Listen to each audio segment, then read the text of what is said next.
A cavity may appear below the gum tissue and is often only revealed with X-rays.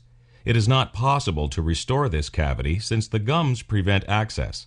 A solution for this problem starts with the raising of a flap. Different instruments, including the dentist's drill, are used to reduce the bone height, and this new bone architecture is prepared to support the gums in a lower position on the root of the tooth. The new bone topography must follow all the previous peaks and valleys. The gums are then repositioned on the prepared bone, which now supports the gums below the cavity. The cavity can now be accessed. In this situation, a resin filling is used to restore the cavity. The cavity is accessible and removed, followed by the resin placement.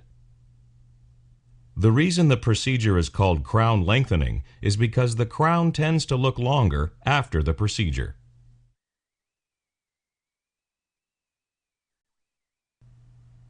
In this situation, we see an entire cusp break off the tooth. If the tooth breaks below the gums, we cannot restore it, as in this case. To save the tooth, we can do several procedures.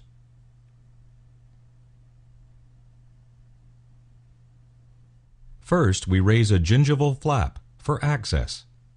And then we reduce the bone level so that the bone is a certain minimum distance below the fracture. Different instruments, including the dentist's drill, are used to reduce the bone height, and this new bone architecture is prepared to support the gums in a lower position on the root of the tooth. The flap is repositioned and sutured into place.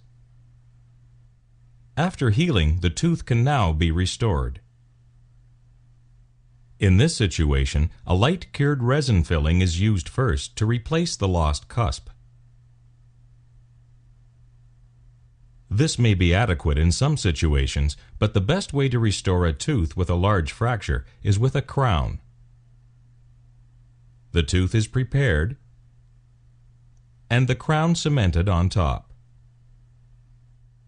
Initially, there may be gum spaces missing between the teeth, but if the distance between the bone and the contact point is less than 5 millimeters, the tissue will eventually fill in these areas.